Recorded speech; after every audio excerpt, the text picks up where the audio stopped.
Oke, pada pertemuan kali ini kita akan membahas mengenai karakterisasi pada polimer. Seperti bagaimana minggu lalu ada tugas mengenai apa itu karakterisasi dan contoh aplikasinya. Nah, ini outline yang akan kita bahas. Ada massa molekul, struktur molekul, morfologi, sifat termal atau panas, dan sifat mekanik, kemudian pengujian lainnya, dan contoh karakterisasi untuk polimer, untuk aplikasi polimer. Jadi nanti di sini kita akan fokusnya ke polimer paduan dengan filler atau komposit. Nah, yang pertama, massa molekul. Jadi untuk massa molekul ini, ketika polimerisasi terjadi, ketika proses polimerisasi, tidak semua rantai polimer akan tumbuh dan memiliki panjang yang sama. Hasilnya distribusi panjang rantai atau massa molekul. Secara umum, massa molekul rata-rata itu dispesifikasikan untuk merepresentasikan atau menggambarkan massa molekul dari sebuah polimer. Jadi kalau misalnya diketahui sebuah massa molekul, nah berarti itu adalah rata-ratanya. Karena seperti yang kita tahu, saat polimerisasi tidak semua rantai polimer itu tumbuhnya sangat panjang. Nah, ada beberapa cara untuk menentukan massa molekul rata-rata. Yang pertama, number base. Yang kedua, weight base. Yang ketiga, degree of polymerization. Nah, yang pertama, number base. Untuk number base ini, atau perhitungan massa molekul rata-rata dengan sistem penomoran, itu bisa mendefinisikan rantai menjadi beberapa seri atau beberapa rangkaian yang memiliki range yang hampir sama. Jadi menentukan nomor fraksi dari rantai dan menghitung rata-rata dari massa molekul. Nah, ini adalah rumusnya. Jadi kalau misalnya number base itu massa molekul rata-rata sama dengan range pada seri I atau jumlah range dari rantainya dikali dengan massa molekul tiap serinya. Jadi kalau digambarkan dengan grafik itu seperti ini. Ini adalah molecular weight-nya. Nah, ini adalah nomor fraksinya. Nah, ini adalah seri-serinya, di mana seri-serinya ini akan saling dikalikan, dan ketika di rata-rata akan mendapatkan massa molekul rata-rata berdasarkan nomor. Nah, yang kedua, berdasarkan berat. Berdasarkan berat ini apa? Berdasarkan berat ini itu menentukan rantai juga berdasarkan seri yang hampir sama. Dimana kalau misalnya sebelumnya itu berdasarkan fraksinya, nah yang ini adalah fraksi berat. Kalau sebelumnya adalah fraksi nomornya, nah yang ini adalah fraksi berat untuk menghitung massa molekul rata-ratanya. Rumusnya hampir sama, yang membedakan hanyalah kalau misalnya di weight base dia pakai weight atau berat. Nah, kalau di number base tadi dia pakai seri nomornya. Nah, yang ketiga, degree of polymerization. Kita sudah sempat bahas di pertemuan awal. Nah, degree of polymerization itu untuk mengukur level keberagaman dari molekul atau partikel pada campuran. Jadi degree of polymerization itu rumusnya massa molekul rata-rata dibagi dengan M, di mana M adalah jumlah repeat unit dari polimernya. Nah, ini untuk metode untuk menentukan degree of polymerisasi. Ada namanya colligative property, static like scattering, dan ada menggunakan viskometer. Jadi nanti degree of polymerisasi ini akan berkaitan dengan viskositas atau kekentalan. Kita bisa melihatnya dari situ. Nah, kemudian untuk massa molekul selanjutnya itu tadi colligative property measurement. Nah, untuk colligative atau sifat colligative, pengukuran sifat colligative itu adalah sifat dari larutan yang tergantung pada rasio dari jumlah partikel terlarut terhadap jumlah partikel atau molekul pelarut pada sebuah larutan. Nah, itu yang dinamakan sifat colligative dari sebuah larutan. Nah, contohnya ini ada sistem A, di mana ini ditinjau secara molekuler. Sistem A, pada sistem A partikel cairan dengan mudah menguap menjadi gas pada tekanan yang normal. Jadi tidak ada halangan untuk cairan partikelnya seperti pada sistem B. Jadi kalau misalnya sistem A, dia akan mudah menguap partikel-partikelnya.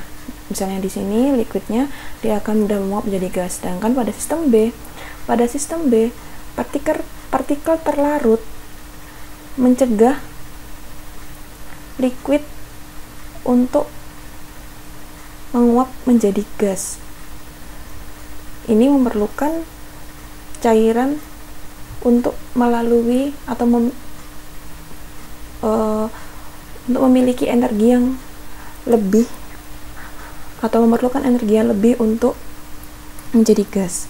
Jadi kalau misalnya yang A itu dia akan dengan mudah menguap, yang B dia akan sulit menguap karena dia ada partikel terlarut lainnya yang merah-merah ini. Jadi dia menghalangi yang hijau-hijau ini untuk menguap, sehingga yang hijau-hijau ini akan membutuhkan energi lebih untuk menguap.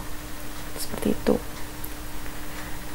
Nah, yang selanjutnya untuk mengukur massa molekul itu menggunakan static like scattering. Jadi teknik static like scattering adalah sebuah teknik yang secara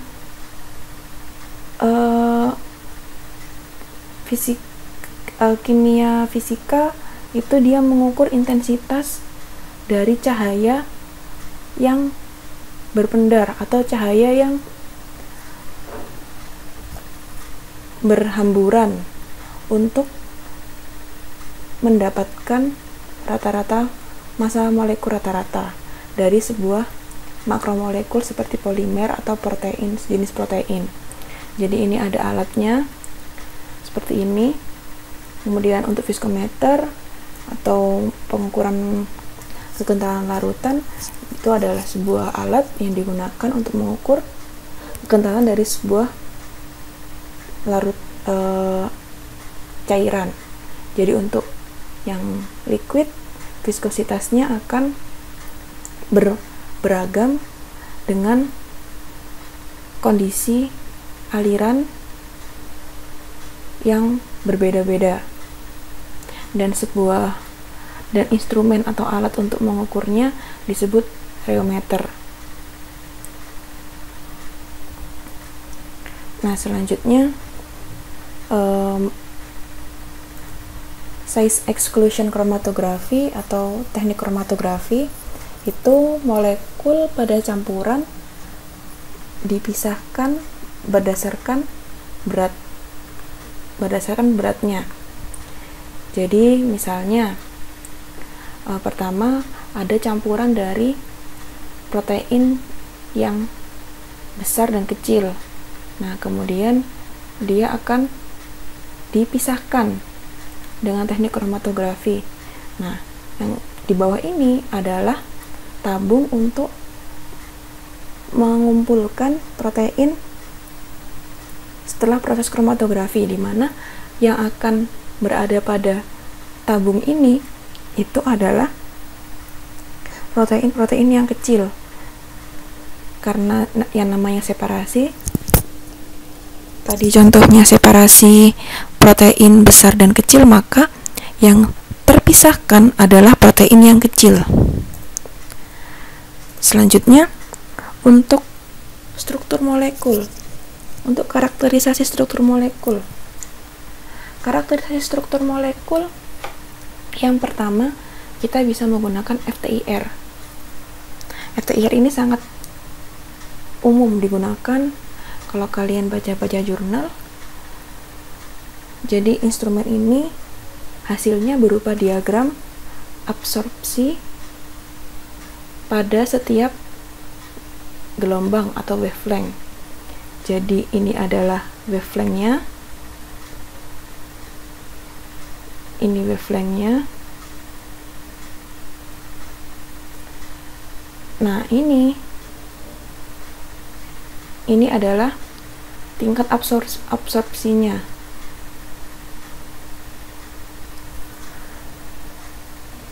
Jadi maksudnya penggunaannya seperti apa? Misalnya kalian punya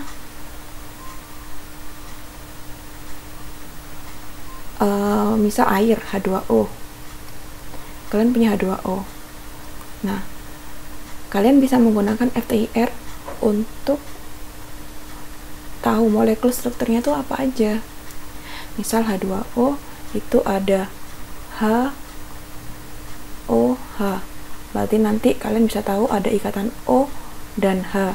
Nanti kalian bisa tahu, oh, misal di peak ini adalah OH. Terus di peak ini itu ikatan apa dengan apa, seperti itu. Nah, itu fungsi dari FTIR. Jadi untuk tahu ikatan dari sebuah struktur molekul. Selanjutnya, nah ini contoh lainnya, absorbennya. Nah, absorbennya misal seperti ini, ada C double bond O, COC, CH, CO, kemudian triple bond seperti ini. Nah, itu fungsi dari FTIR. Jadi FTIR fungsinya adalah untuk mengetahui ikatan yang terbentuk dari sebuah struktur molekul.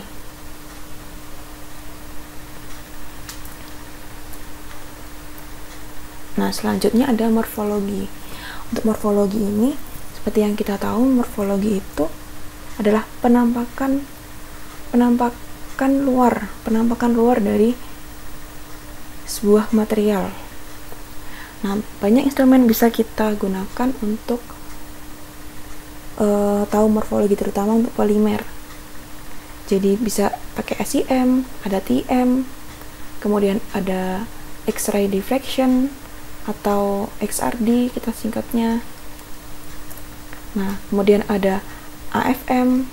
Nanti kita akan bahas satu-satu apa bedanya scanning electron microscope, transmission, X-ray sama atomic force microscope. Nah, pertama SEM. Jadi scanning electron microscope. Scanning. Jadi yang bisa kita ketahui adalah pada permukaan sebuah benda. Misalnya kalian punya ini resin. Nah, kemudian kalian menggunakan SEM untuk mengetahui permukaan resinnya itu bagaimana. Nah, karena di sistem scanning dia hanya akan mengetahui permukaan di sini. Permukaan di sini itu bagaimana. itu namanya scanning electron microscope.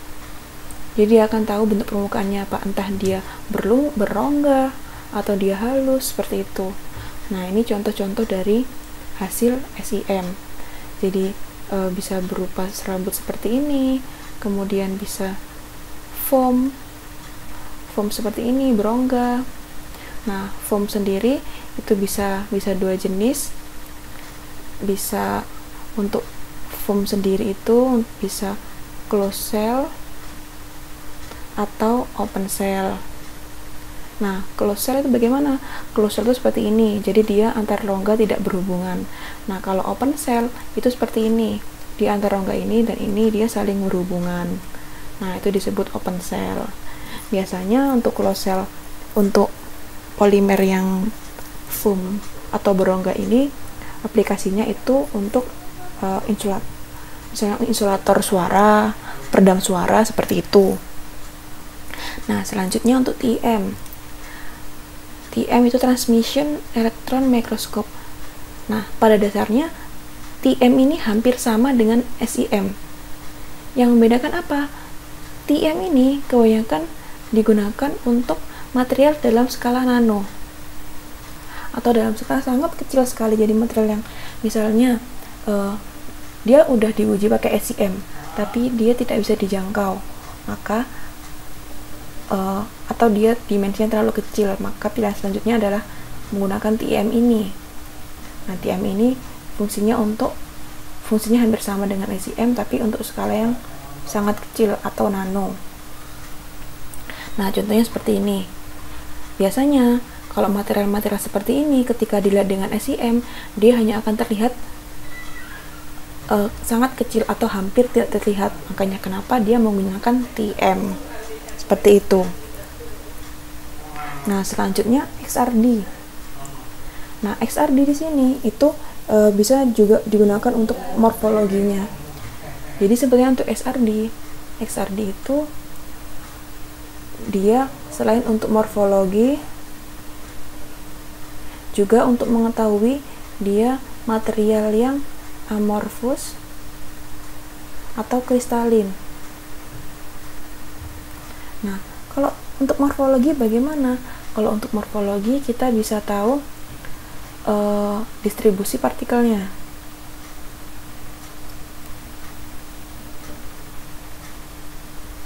Distribusi partikelnya bagaimana? Jadi misalnya di sini ini PBAT murni, kemudian PBAT ditambah 5% nano, kita bisa lihat ada perbedaan pada peaknya. Misal perbedaan peak di sini, ini ada peak, di sini tidak ada. Nah, itu bisa mengindikasikan adanya perbedaan morfologi antara PBAT yang murni dengan penambahan 5% nano, seperti itu. Itu contohnya. Nah, selanjutnya untuk AFM, Atomic Force Microscope atau AFM. Nah, AFM di sini itu dia juga untuk permukaan, tapi sistemnya itu nanti dia menghasilkan gambaran yang menyerupai topografi dari permukaannya. Jadi dia kalau misalnya scanning, kalau misalnya SEM, dia hanya akan melihat permukaan atau scan permukaannya. Nah, kalau AFM dia itu sistem kerjanya dia akan tapping di atas permukaan. Jadi misal ini sampelnya. Nah, alat AFM itu seperti ini. Ini ada jarum kecil, kemudian ini seperti ini. Nah, ini akan bergerak atau akan tapping naik turun sepanjang permukaan yang diukur. Jadi sistemnya dia seperti bergetar di atas permukaannya. Jadi dia bergetar di atas permukaan spesimen, kemudian dia akan menghasilkan morfologi dari spesimen itu. Nah, contohnya untuk AFM itu hasilnya akan seperti ini. Jadi dia hasilnya lebih ke topografi dari permukaannya. Nah, selanjutnya setelah morfologi itu ada sifat termal. Nah, sifat termal itu apa? Sifat termal itu adalah perubahan dalam komposisi dan struktur dari material yang biasanya mempengaruhi transisi temperatur leleh dan temperatur gelas transisi temperaturnya, atau TM atau TG-nya. Nah, perubahan TM atau TG ini dapat mengindikasikan adanya perubahan performance dari polimer atau dari material yang kita uji sifat panasnya. Nah, untuk polimer semikristalin itu sangat penting untuk menentukan cristalinity atau derajat kristalinnya. Nah, untuk thermal itu yang paling umum adalah TGA atau thermogravimetric analyzer. Jadi untuk mengetahui sifat thermalnya. Yang kedua ada DSC, calorimeter. Yang ketiga ada AFM. Nah, AFM juga bisa digunakan untuk mengetahui sifat thermalnya selain untuk morfologi. Nah, yang pertama TGA atau thermal gravimetric analysis. Nah, TGA itu seperti apa? TGA itu dia sistem alatnya, instrumennya itu memanaskan pada temperatur yang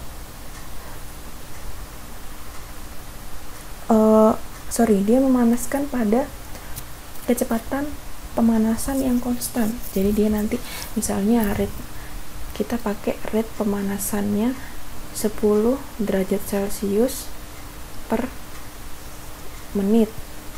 Nah, dia akan konstan sampai selesai. Jadi biasanya di TGA ini kita set untuk pengukurannya misalnya temperatur ruangan yaitu 40 kita ambil 40 derajat Celcius sampai misal kita ingin memanaskan polimernya sampai 800 derajat Celcius. Nah, kita nanti menggunakan heating rate 10 derajat Celcius per menit seperti itu. Nah, ini adalah konstan. Nah, untuk di mesinnya biasanya terhubung pada sebuah aplikasi di mana kita perlu menginput initial temperature sama final temperature. Ini initial, nah ini final, dan ini heating rate.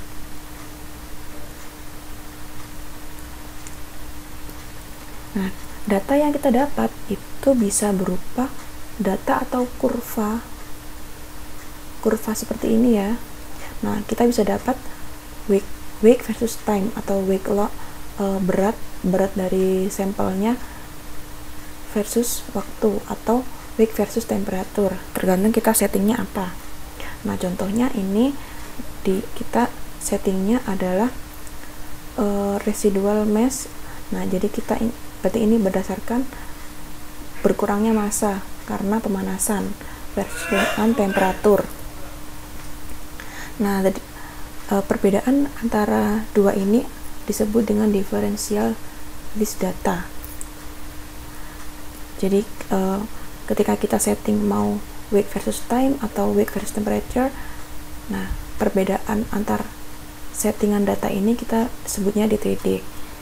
Tapi yang paling umum biasanya kita pakainya itu adalah wake loss versus temperatur. Itu paling umum. Jadi misalnya di sini awalnya tentu sampelnya 100%, kemudian ketika dia berkurang 0,5%, itu pada temperatur dia mulai berkurang misalnya pada 200 derajat Celcius. Di sini dia sudah berkurang 0,25%.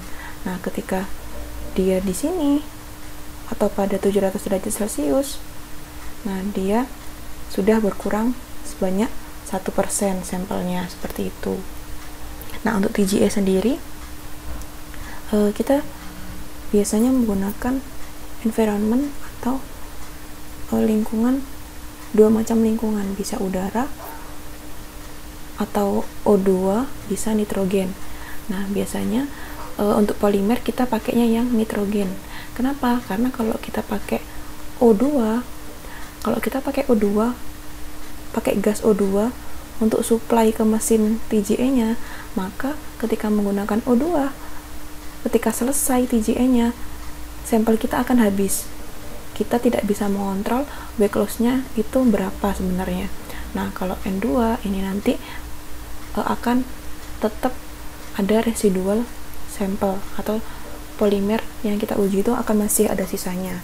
Kalau misalnya pakai O2, nanti sampel kita terbakar habis. Jadi kita susah mengontrol weight loss-nya atau residual mass-nya berapa.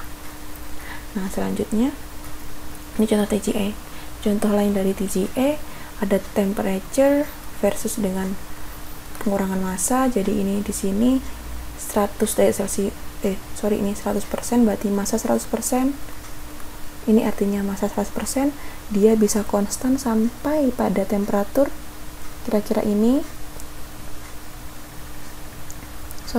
temperatur ini dia konstannya. Misal di sini kita anggap di sini.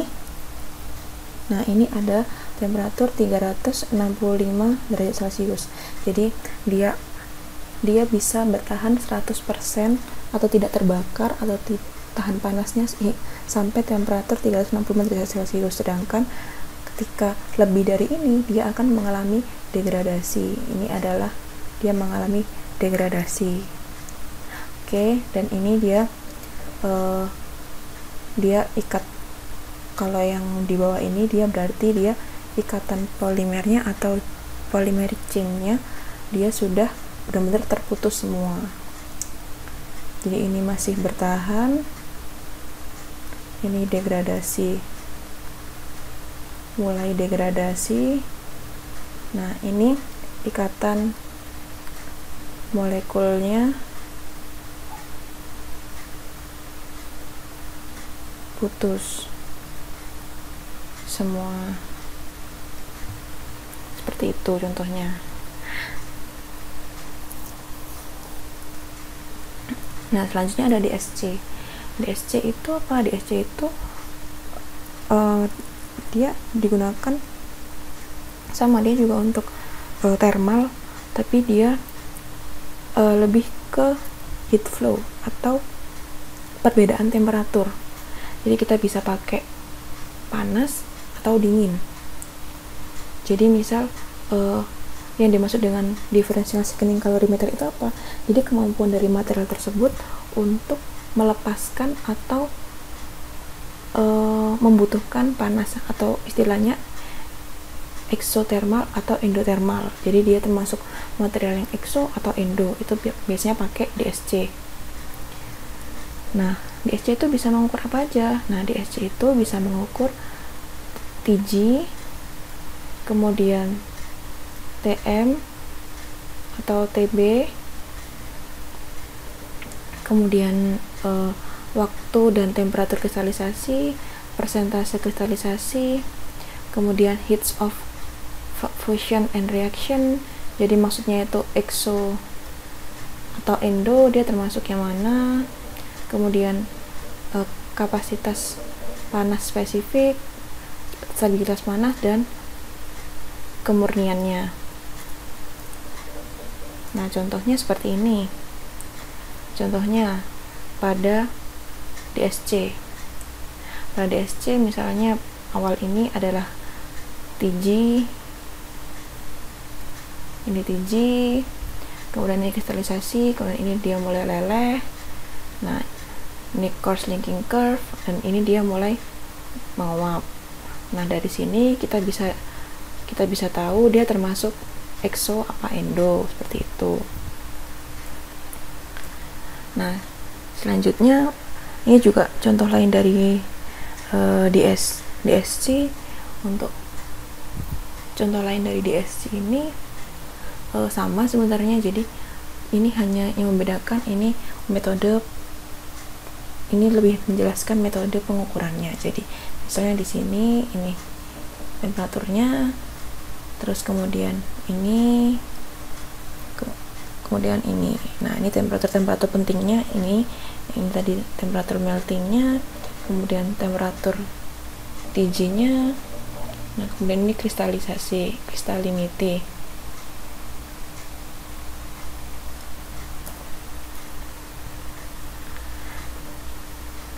Nah, selanjutnya ini juga contoh dari DSC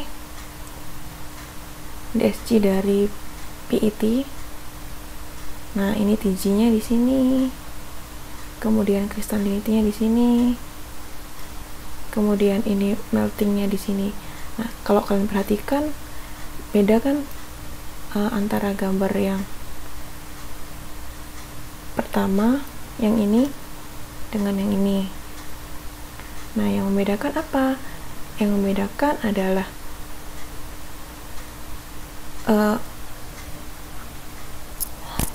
sampel yang kita gunakan. Jadi misal ini sama-sama PET, tapi PET yang pertama dimodifikasi, yang PET yang pertama itu murni, yang PET yang kedua itu telah dimodifikasi sehingga dia memiliki tipe temperatur yang berbeda. Nah, kemudian karakterisasi itu mechanical properties atau sifat mekanik juga termasuk karakterisasi.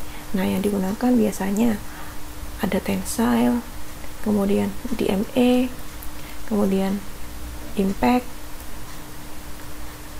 Nah, untuk tensile kita tahu sendiri kalau tensile seperti ini.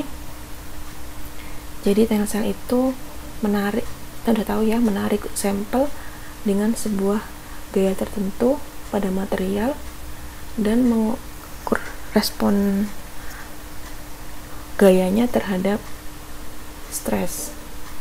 Jadi nanti kurvanya berupa kurva stress strain seperti itu.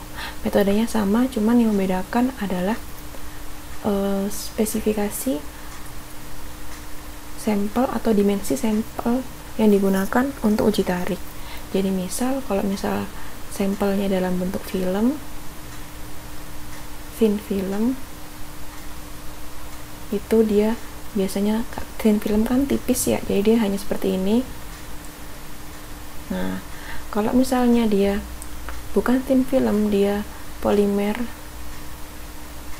seperti polipropilen, nah dia bentuknya seperti ini,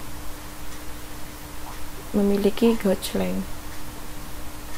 Nah, dengan penampangnya itu persegi seperti ini. Kalau tensile untuk baja itu kan penampangnya ada yang persegi, ada yang bulat ya. Kalau misalnya polimer ada dua jenis. Kalau thin film itu tipis, dipotong tipis, memanjang biasa. Kalau misalnya polimer yang bukan thin film, dia memiliki gauge length seperti ini. Nah, kemudian selanjutnya ada DMA. Nah, DMA itu apa? DMA itu adalah pengukuran temperatur gelas atau TJ dan fasa sekundernya. Nah, biasanya DMA ini pengukurannya menggunakan kombinasi panas. Jadi maksudnya kombinasi panas seperti apa? Kombinasi mekanik. DMA ini adalah kombinasi mekanik dan thermal. Maksudnya seperti apa? Maksudnya ketika misal ada sebuah sampelnya seperti ini. Nah, ketika sampelnya ini ditarik, misal sampelnya ditarik, secara bersamaan juga sampel ini dipanaskan.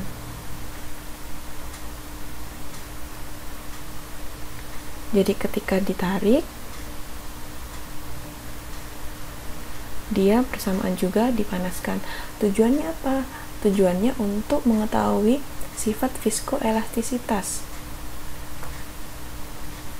Tujuannya untuk mengetahui sifat viskoelastisitas itu adalah DMA. Nah, untuk impact, untuk karakterisasi yang lain, teknik yang lain itu impact test. Nah, impact test itu seperti yang kita ketahui Kalau impact test kita bisa tahu nanti dia getas, polimer yang getas atau polimer yang ulat seperti itu, dimana untuk spesifikasi spesimennya itu sama dengan pengujian impact test pada logam, itu memiliki notch pada sampelnya. Kemudian dia akan dikejutkan dengan beban tertentu. Fungsinya apa? Kita tahu impact test. Jadi misal untuk penggunaan polimer pada bodi mobil atau biasanya variasi polimer komposit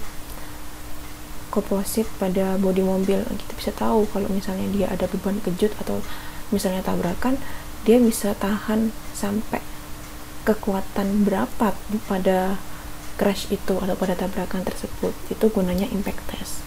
Nah, selanjutnya ini berhubungan dengan tugas 1. Nah, tugas 1 kemarin, apa itu karakterisasi? Nah, karakterisasi yaitu dia didefinisikan sebagai distinguish atau pembedaan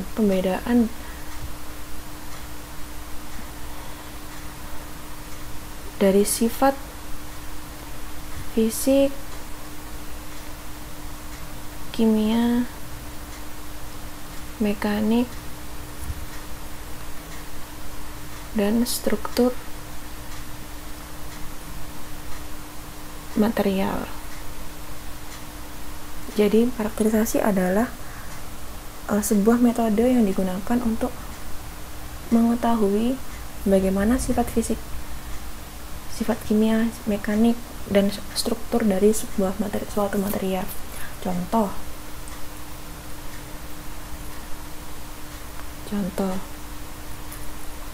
pada jurnal ini, characterization of wood plastic composite based on HDPE and cashew nutshell process in thermokinetic mixer. Jadi ini adalah komposit. Jadi HDPE itu polimernya atau matriksnya. Nah, cashew nutshell atau kacang mete ya, itu fillernya atau reinforce-nya. Nah, di jurnal ini dia ada beberapa karakterisasi. Salah satunya dia mengkarakterisasi atau dia ingin mengetahui bagaimana sifat termalnya atau sifat panasnya. Misal yang ini adalah polimernya yaitu HDPE, kemudian yang paling rendah ini dia adalah cashew nutshell-nya atau fillernya. Jadi untuk komposit biasanya sifat termalnya itu antara polimernya dan fillernya. Jadi untuk komposit thermal propertiesnya itu dia akan lebih besar dari filler, tapi dia lebih kecil dari matriks. Nah, itu sifat thermal dari komposit. Makanya dia di sini pengen tahu kalau misalnya dia penambahan filler atau penambahan nutshell-nya, dia pengaruhnya seperti apa, semakin banyak seperti apa, seperti itu. Kemudian di jurnal ini juga dia karakterisasinya menggunakan SEM atau dia karakterisasi morfologi